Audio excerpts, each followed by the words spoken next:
السلام علیکم ورحمۃ اللہ وبرکاتہ۔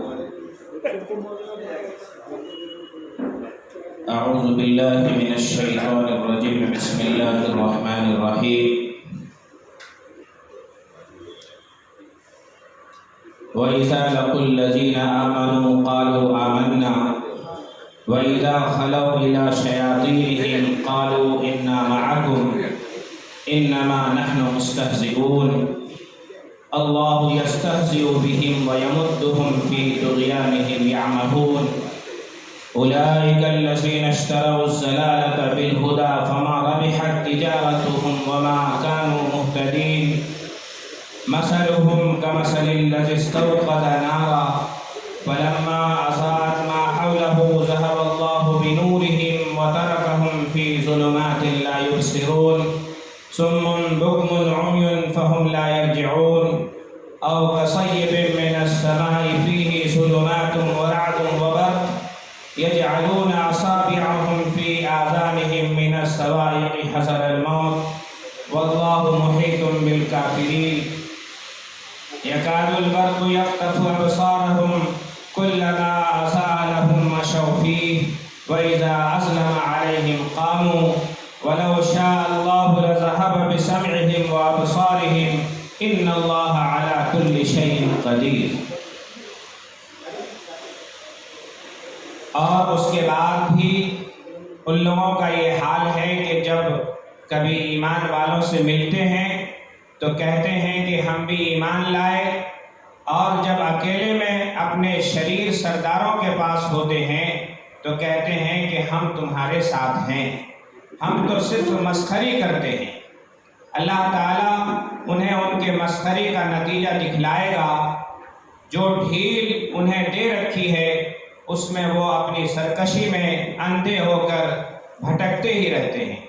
یہی وہ لوگ ہیں جو راہ ہدایت کے بدلے گمراہی کے خریدار بنے۔ ان کی سوداگری نے انہیں نفع نہیں دیا اور نہ ہی راستہ پانے والے بن سکے۔ ان کی مثال جیسے ایک آدمی نے آگ سلگائی، پھر جب اس کے آس پاس خوب روشنی ہو گئی تب اللہ نے اچانک ان کا نور بصیرت چھین لیا اور چھوڑ دیا ان کو اندھیروں میں۔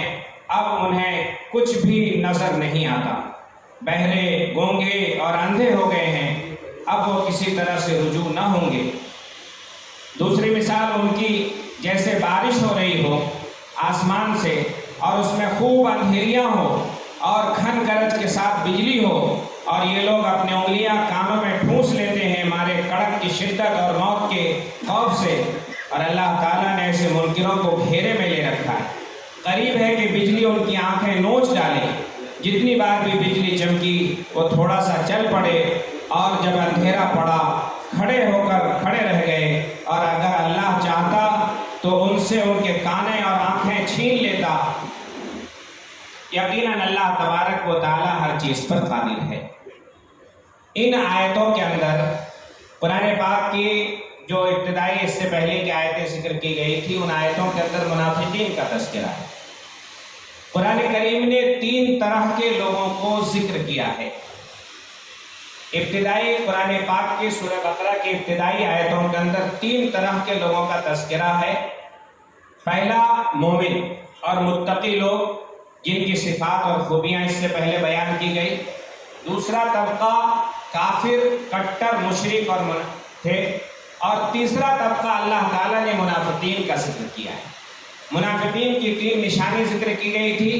اذا وعد اخلف، جب وعدہ کرے وعدہ خلافی کرے، جب امانت رکھی جائے تو امانت میں خیانت کرے، جب بات کرے تو بات میں جھوٹ بولے۔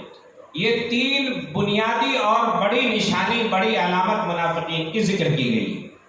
اب یہ منافقین کے تعلق سے اللہ تعالیٰ نے ذکر فرمایا ہے کہ بعض لوگ ایسے ہیں جو کہتے ہیں کہ ہم ایمان لائیں، حالانکہ وہ ایمان نہیں لائے ہوئے ہیں۔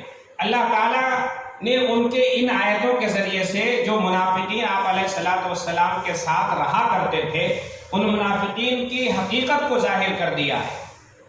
اور حضرت حذیفہ ابن الیمان رضی اللہ عنہ حضور پاک علیہ السلام کے وہ رازدار صحابی ہیں جن کو آقا علیہ السلام نے انگلیوں پر گن گن کر بتا دیا تھا کہ میرے صحابہ کے دور میں اور میرے دور میں فلاں فلاں فلاں لوگ منافق ہیں، اور حضرت حذیفہ رضی اللہ عنہ اس چیز کو زندگی بھر محفوظ رکھے۔ اسی لیے جب حضرت عمر رضی اللہ عنہ کی شہادت کا وقت آیا، حضرت عمر رضی اللہ عنہ نماز پڑھانے کے لیے مسجد نبوی میں آئے، خلیفہ تھے، اور ذی الحج کے مہینے کی آخری تاریخ تھی۔ ابن ملجم نے حضرت عمر کو جو ہے برچھا مارا، حضرت عمر زخمی ہوئے۔ زخمی ہونے کے بعد حضرت عمر رضی اللہ عنہ کے لیے حکیم کو بلایا گیا۔ حکیم نے علاج شروع کیا، اور حکیم جب علاج شروع کیا ہے تو حضرت عمر رضی اللہ عنہ کو دوا کے ساتھ دودھ پلایا گیا۔ جب دودھ پلایا گیا تو جہاں سے زخم ہوا تھا، اس نے برچھا مارا تھا، خون دودھ وہاں سے نکل گیا۔ تو حکیم نے کہا کہ حضرت عمر رضی اللہ عنہ جو خلیفہ ہیں اس وقت، ان کا اب آخری وقت ہے، اب ان کو جو ہے ان کے زندگی کے چند گھڑی باقی ہیں، ان کی روح پرواز کرنے والی، اب اس مرض سے یہ بچ نہیں سکیں گے، موت ان کا ٹھکانہ ہے۔ جب حکیم نے یہ سامنے بات پیش کی، بہت اہم واقعہ سنا رہا، جب یہ بات پیش کی تو حضرت عمر رضی اللہ عنہ فوراً اپنے بیٹے حضرت عبداللہ ابن عمر کو بلائے۔ حضرت عبداللہ ابن عمر کو بلانے کے بعد حضرت عمر نے کہا، میری دنیا میں بہت ساری تمنا تھی، میں دعائیں کرتا تھا کہ اے اللہ آپ کے راستے میں مجھے شہادت نصیب فرما، اور آپ کے نبی کے شہر میں شہادت نصیب فرما۔ اللہم انی اسألک شہادۃ فی بلد رسولک، اللہ کے نبی کی شہر مدینہ منورہ میں شہادت نصیب فرما۔ تو یہ مجھے نصیب ہو گئی ہے۔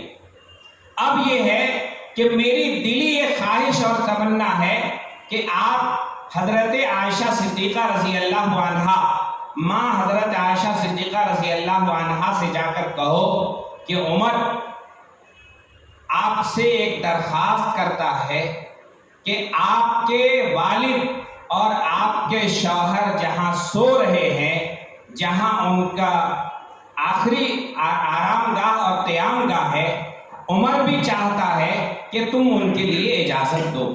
اور پھر یہ کہا کہ جاتے وقت کہنا، یہ نہیں کہنا کہ عمر امیر المومنین عمر ابن خطاب، بلکہ کہنا عمر ابن خطاب۔ ان کے پاس جو ہے عمر ابن خطاب کا، اگر خلیفہ کا نام لیں گے تو ہو سکتا ہے کہ خلافت کے وجہ سے دباؤ میں اور تھوڑے سے پریشر میں وہ راضی ہو جائے۔ تم یہ نہیں کہنا کہ خلیفہ، بلکہ کہنا عمر ابن خطاب جو ہے آخری تمنا ان کی ہے، اگر آپ اجازت دیں تو ہوگا۔ تھوڑی دیر کے لیے حضرت عائشہ صدیقہ رضی اللہ عنہا خاموش رہی اور کہا کہ میری تمنا تھی کہ میں حضور پاک علیہ السلام کے بغل میں میری بھی آخری قیام گاہ ہوتی، لیکن عمر نے مطالبہ کیا ہے، میں ان کے مطالبے کو ٹھکرا نہیں سکتی، میں اس کی اجازت دیتی۔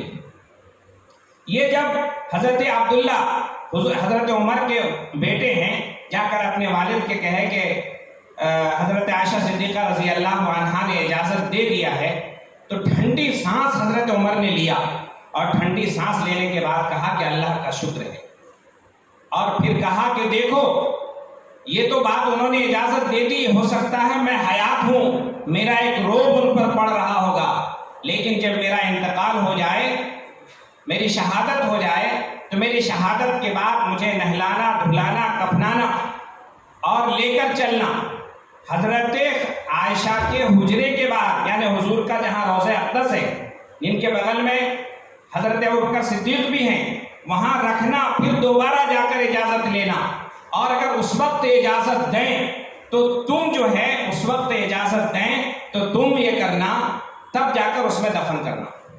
چنانچہ ایسا ہی ہوا۔ حضرت عمر فاروق رضی اللہ عنہ جو ہیں جب انتقال ہونے لگا تو حضرت عمر نے جو بات میں بتانا چاہ رہا تھا کہ حضرت عمر نے حضرت حذیفہ رضی اللہ عنہ کو بلایا اور کہا کہ دیکھو حضور پاک صلی اللہ علیہ وسلم نے تو تم کو تمام منافقین کے نام بتا دیے تھے، میرا نام تو اس میں نہیں ہے۔ حضرت حذیفہ کہتے ہیں کہ میرے دل میں اچانک سی بات پیدا ہوئی کہ اتنے بڑے صحابی، اتنے بڑے خلیفہ جنہوں نے 10 سال کے دور کے اندر اتنا بڑا انقلاب برپا کیا کہ دنیا کے 2/3 حصے میں اسلام کو پہنچا دیا اور اسلام کی فتح کا سلسلہ چل رہا ہے، یہ اپنے آپ کو منافق کہہ رہے ہیں تو ہمارا شمار کس میں ہو؟ کتنا ڈر ہے حضرت عمر فاروق رضی اللہ عنہ کو اللہ کی ذات اور اللہ کا خوف کتنا ہے کہ حضرت عمر کہہ رہے ہیں میرا نام منافقین میں تو نہیں۔ حضرت حذیفہ کہتے ہیں کہ میں خاموش رہا، پھر کہا کہ یہ تو راز کی بات ہے، میں آپ کو کیسے بتاؤں، اللہ کے نبی نے اس کو ظاہر کرنے سے مجھے منع کرا۔ پھر حضرت عمر نے کہا اچھا اس لسٹ میں کہیں میرا نام ہے یا نہیں یہ بتا۔ حضرت حذیفہ نے کہا کہ نہیں آپ کا نام نہیں ہے، تو حضرت عمر نے وہاں بھی ٹھنڈی سانس لی۔ آج کی صورتحال یہ ہے کہ ہم قبرستان اور درگاہوں کی زمینیں بیچ کر کھا جاتے ہیں۔ آج ہماری قوم کی زمینیں جو لاکھوں کی، کروڑوں کی، کئی 100 کروڑ کی پراپرٹیاں ہیں، آج ہم مسلم قوم نے کیا کیا ہے؟ اس کی حفاظت کے لیے مسلم قوم کو اللہ نے برپا کیا تھا۔ تو بہرحال منافقین کے تعلق سے میں آپ کو بتانا چاہتا ہوں کہ حضرت عمر کو ڈر تھا کہ میں کہیں منافق نہ ہوں۔ حالانکہ حضرت عمر رضی اللہ عنہ کا مقام و مرتبہ ہوا ہے کہ کئی مرتبہ حضرت عمر کے دل میں بات پیدا ہوئی، دل میں کھٹکا پیدا ہوا کہ یہ آیتیں ایسی نازل ہونی چاہیے۔ حضرت عمر کے منشا کے مطابق کئی آیتیں اللہ نے نازل فرمائی ہیں۔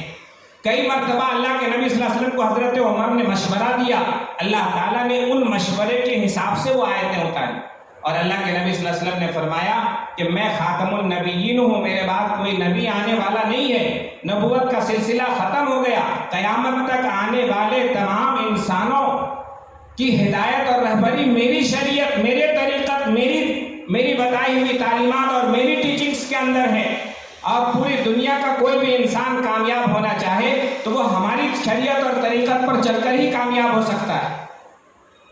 حضرت عمر، حضور صلی اللہ علیہ وسلم نے حضرت عمر کے بارے میں فرمایا، لیکن حضرت عمر کے اندر وہ قابلیت، وہ صلاحیت، وہ ایبیلٹی، وہ کوالٹی ہے کہ اگر نبوت کا سلسلہ جاری رہتا تو میرے بعد حضرت عمر رضی اللہ عنہ نبی بنتے، لیکن لو کان بعدی نبی لکان عمر، میرے بعد اگر نبوت کا سلسلہ جاری ہوتا تو حضرت عمر ہوتے۔ اتنے بڑے صحابی کو ایک ڈر ہے تو ہمیں بھی اپنے ایمان کا جائزہ لینا چاہیے۔ ان آیتوں کا مقصد یہی ہے، ہمارے قول و فعل میں تضاد تو نہیں ہے، ہماری زندگی میں تضاد تو نہیں ہے، ہم اللہ کے سامنے کتنا جھکتے ہیں، ہم اللہ کے بارے میں کتنا ڈرتے ہیں۔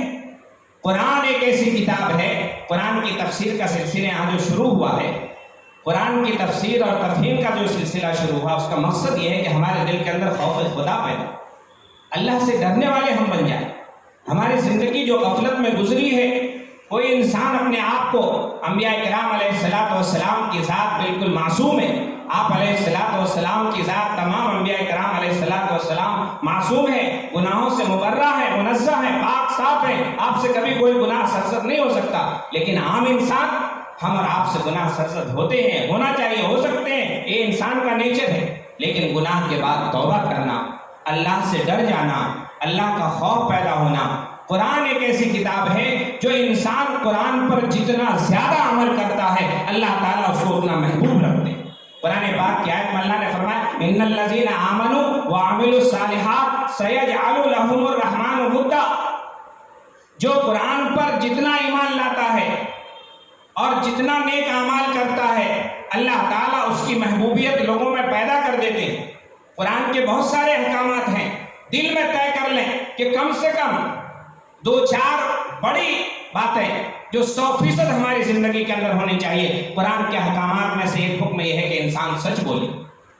ہم یہ طے کر لیں، اللہ کے نبی صلی اللہ علیہ وسلم کی صفت صادق تھی، امین تھی، امانت دار، صادق، سچے، اور حضور پاک علیہ السلام کو حضور صلی اللہ علیہ وسلم کے زمانے سے لے کر آج تک یہودی، عیسائی، اسلام مخالف، دین مخالف، قرآن مخالف لوگ ثابت کرتے کرتے کرتے مر گئے۔ آج کی تاریخ میں بتا رہا ہوں کہ تقریباً 5-6 ہزار پیجز آج اسلام کے اور قرآن کے اور سیرت کے، حضور صلی اللہ علیہ وسلم کی اخلاق، حضور صلی اللہ علیہ وسلم کے کیریکٹر کے خلاف لکھے جا رہے ہیں، لیکن آج تک کوئی ثابت نہیں کر سکا کہ حضور پاک علیہ السلام کبھی جھوٹ بولے۔ ہم آپ علیہ الصلوۃ والسلام کی امتی ہیں، لہٰذا ایمان منافقت کی نشانی میں سے، نفاق کی نشانی میں سے، منافق کی علامتوں میں سے 3 علامت ہے، اذا حدث کذب، جب بات کرے تو جھوٹ بولے۔ اگر ہم جھوٹ بولتے ہیں تو ہم اپنا اندازہ لگائیں کہ منافقین کی نشانی ہمارے اندر پائی جاتی ہے یا نہیں۔ اذا وعد اخلف، جب وعدہ کرتے ہیں تو وعدہ خلافی اگر ہم سے ہوتی ہے تو ڈرنا چاہیے۔ آپ علیہ الصلوۃ والسلام کا وہ واقعہ ہم نے کئی بار سنا ہے، ایک شخص سے وعدہ کر گئے کہ ہم یہاں رکتے ہیں، تم جا کے آؤ، وہ بھول گیا۔ 3 دن تک آپ علیہ الصلوۃ والسلام وہیں رکے رہے۔ ہم اس کے نام لیوا ہیں، ہم ان کے پیروکار ہیں، ان کے نام والے ہیں، ہم ان کے امتی ہیں، اور ہماری نجات، ہماری شفاعت، ہماری آخرت، ہماری دنیا ان پر ڈیپینڈ ہے، ہم ان کی اتباع کرنے والے بنے۔ جب ہمارے پاس امانت رکھی جائے تو اس کے اندر خیانت نہ کریں۔ عام طور پر مفتی تقی عثمانی صاحب نے لکھا ہے کہ لوگ یہ کہتے ہیں کہ امانت پیسہ ہے، کوئی مال ہے، کوئی سامان ہے، کوئی زر ہے، اس کے اندر خیانت کرے تو وہ امانت، بلکہ دنیا کی تمام چیزیں امانت ہے۔ کوئی دوست کسی دوست کے پاس کوئی راز کی بات بولتا ہے تو امانت داری کا تقاضا یہ ہے کہ اس راز کی بات کو کسی اور کے سامنے نہ کھولے۔ بیوی اپنے شوہر کے پاس کوئی راز کی بات کرتی ہے تو وہ کسی دوسرے کے سامنے نہ کرے۔ شوہر اگر بیوی کے پاس کوئی راز کی بات کرتا ہے تو وہ کسی اور کے سامنے ظاہر نہ ہو، یہ امانت کا تقاضا ہے۔ لہٰذا حضور پاک علیہ الصلوۃ والسلام نے یہاں پر ذکر فرمایا۔ بہرحال یہاں اللہ تعالیٰ نے منافقین کی صفات کو ذکر فرمائی ہے۔ 3 طرح کے لوگ قرآن میں ذکر ہیں، ایک مومن، ایک کافر اور تیسرا منافق۔ منافقین کی سزا بڑی سخت ہے، قرآن پاک میں خود اس کی سزا کا ذکر ہے، ان المنافقین فی الدرک الاسفل من النار، منافقین جہنم کے سب سے نچلے طبقے میں۔ اس وقت پوری دنیا میں صورتحال یہ ہے، اس وقت جو فلسطین کے اندر صورتحال چل رہی ہے، آپ اندازہ لگائیں، سب لوگ تقریباً پڑھے لکھے ہیں، آپ لوگ جانتے ہیں کہ فلسطین جو ہے آج سے تقریباً 70 سال سے زیادہ، 1945 کے بعد اور اس سے پہلے کی بات اگر آپ جائیں 1916 سے لے کر 1918 کے بیچ میں یہودیوں کو، پوری دنیا یہودی گھبراہٹ میں تھے، کہیں اس کو کوئی ٹھکانہ نہیں ملا تھا، اور سب سے بڑا ہٹلر نے یہودیوں کو ختم کیا۔ یہودیوں کا ٹھکانہ نہیں تھا، فلسطین کی زمین کے اوپر ان کو ٹھکانہ دیا گیا۔ انسانیت کے ناطے فلسطین کے عرب، اور عرب کی تاریخ میں بتا دوں، فلسطین والے حضرت ابراہیم اور حضرت اسماعیل علیہ السلام کے خاندان کے ہیں، اور ادھر حضرت علی کے خاندان کے لوگ ہیں۔ فلسطین کے لوگ فلسطین میں بسے ہوئے ہیں، اور ان کو سہارا دیا گیا، بسایا گیا۔ پھر 1945 کے اندر جو ہے امریکہ نے ریزولوشن پاس کیا کہ اسرائیل کا مستقل قیام ہونا چاہیے، ایک کنٹری، ایک ملک بننی چاہیے، اور اس کے اوپر ہمیشہ صہیونی طاقتیں جو ہیں اس کا سپورٹ کرتی رہی۔ اور آج صورتحال یہ ہے کہ ہزاروں انسانوں کو تباہ کر دیا جائے، جس کے آپ اندازہ لگائیں، کسی کا گھر ہو اور کسی مسافر کو، کسی پریشان حال کو، کسی مصیبت زدہ کو اس نے گھر میں رہنے کے لیے دیا، اور چند سال کے بعد جو ہے وہی مسافر یہ کہے کہ تم یہاں سے نکلو، میرا گھر ہے، تمہارا نہیں ہے، تو یہ کہاں انصاف کی بات۔ اور عرب کی دنیا، پوری دنیا کے اکثر ممالک والے منافقانہ چال چل رہے ہیں کہ ایک طرف تو کہتے ہیں جنگ بندی ہونی چاہیے، دوسری طرف کہتے ہیں کہ انسانیت کا خون ہو رہا ہے، تیسری طرف کہتے ہیں کہ نہیں، یا اسرائیل بھی کچھ صحیح مطالبے کر رہا۔ یہ 3 طرح کی منافقانہ حرکتیں نہیں ہونی چاہیے۔ لہذا ہمارے بس میں یہ ہے، یہاں کی ہندوستان کی حکومت کی بھی پالیسی چینجز ہوئے ہیں، پالیسی میں چینجز نہیں ہوا ہے، لیکن جو رولنگ پارٹی ہے اس نے اپنے انداز سے پالیسی کو چینج کیا۔ پالیسی جو ہے اپنی جگہ پر ہے۔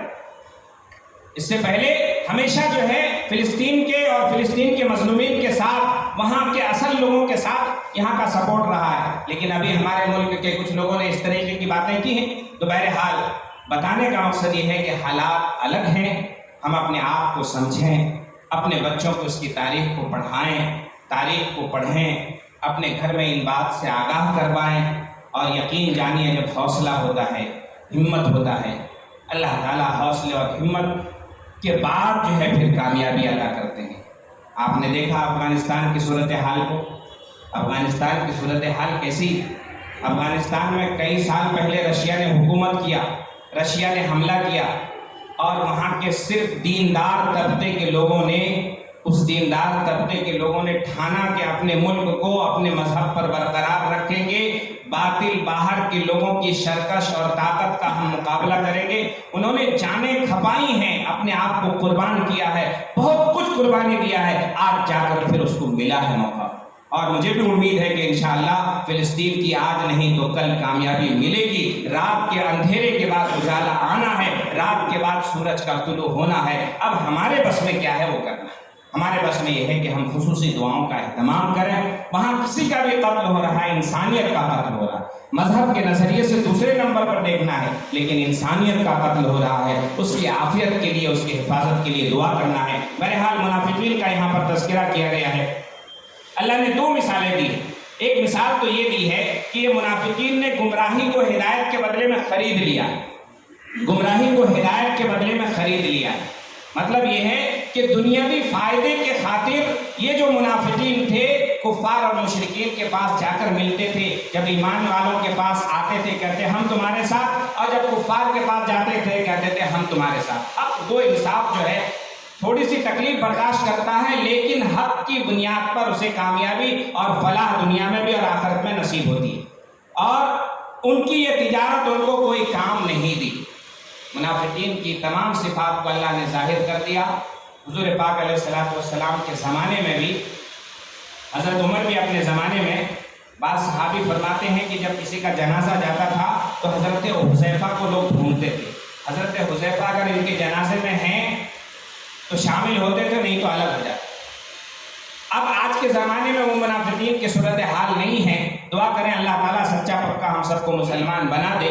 ہم کو تو ہر مسلم کے جنازے میں شریک ہونا چاہیے، ان کو جو ہے دعائیں مغفرت کرنی چاہیے۔ ہم کو حقیقت علم نہیں معلوم کہ کون منافق ہے کون مومن ہے۔ ایک اچھا گمان رکھتے ہوئے ہر ایک مومن کے جنازے میں شریک ہونا چاہیے، ان کے غم میں شریک ہونا چاہیے۔ پھر آگے اللہ نے ذکر فرمایا ہے کہ ان کی مثال، دو طرح کی مثال دی ہے کہ ایک آدمی آگ سلگائے، اس میں روشنی پیدا ہو گئی، اور اچانک جب روشنی پیدا ہو گئی، اندھیرا ہے، روشنی آئی، اچانک اس روشنی سے فائدہ اٹھانا تھا، ان کی آنکھ کی روشنی چھین گئی، اندھا ہو گیا۔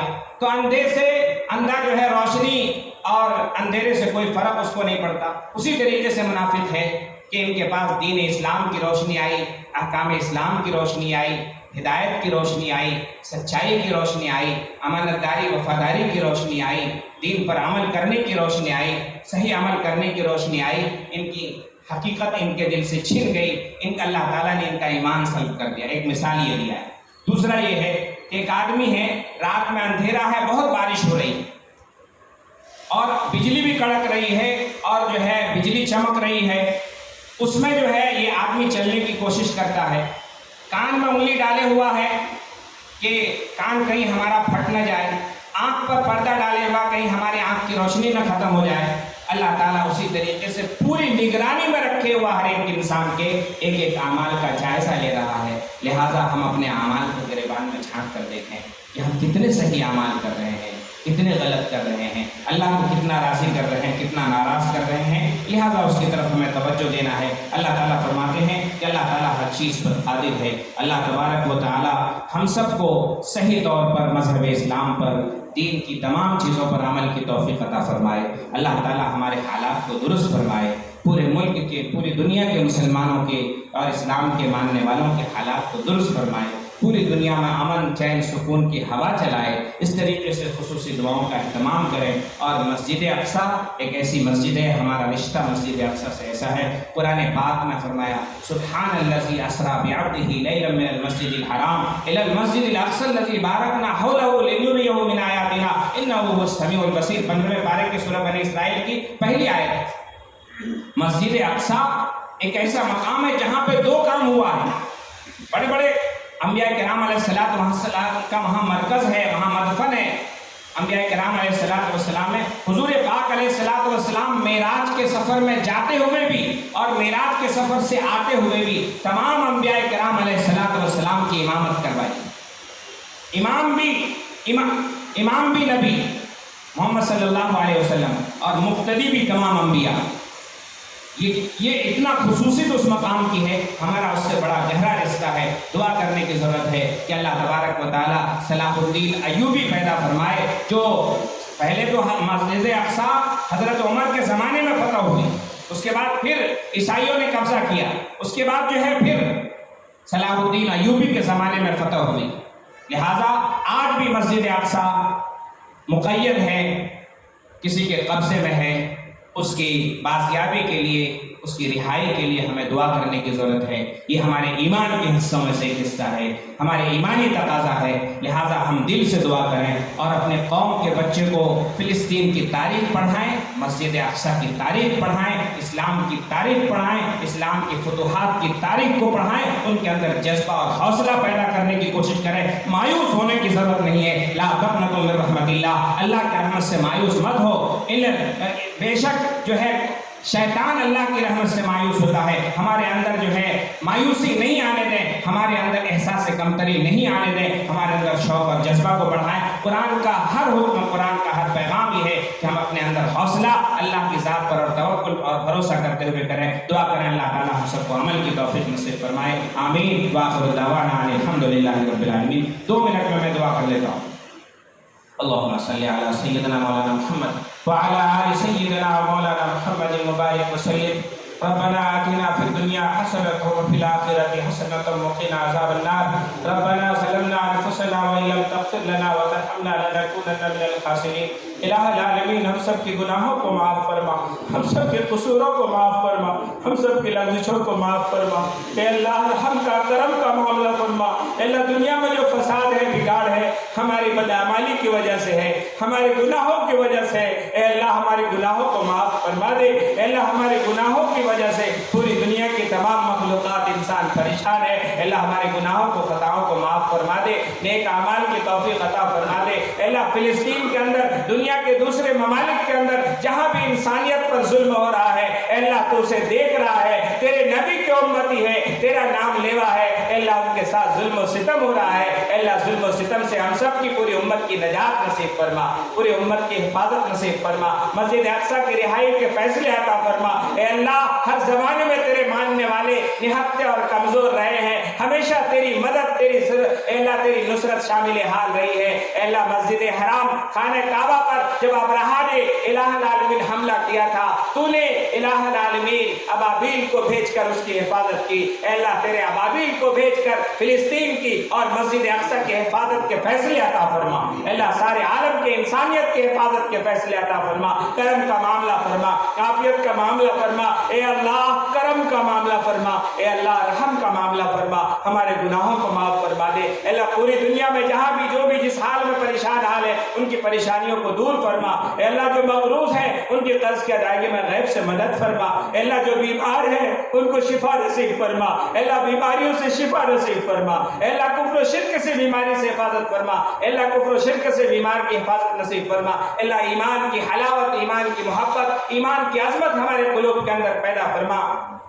اللہ بے یار و مددگار کا تو معین و مددگار بن جا، ہم سب کو دین پر چلنا آسان نصیب فرما، حج بیت اللہ کی توفیق نصیب فرما، خانہ کعبہ کی زیارت کے لیے توفیق نصیب فرما، حضور علیہ السلام کے روضہ اقدس پر حاضر ہو کر درود و سلام پیش کرنے کی توفیق نصیب فرما۔ اے اللہ ہم نے جو مانگا ہے وہ بھی عطا فرما، ہم سب کی تمام جائز تمناؤں کو پورا فرما، جائز مقاصد کے اندر کامیابی نصیب فرما، رکاوٹوں کو دور فرما، سچا پکا مسلمان بنا کر زندہ رکھ، جاتے وقت سچا پکا مسلمان بنا کر الہ العالمین ایمان پر خاتمہ نصیب فرما۔ ہماری اس دعا کو محض اپنے کرم سے حضور پاک علیہ الصلوۃ والسلام کے صدقہ طفیل میں قبول فرما۔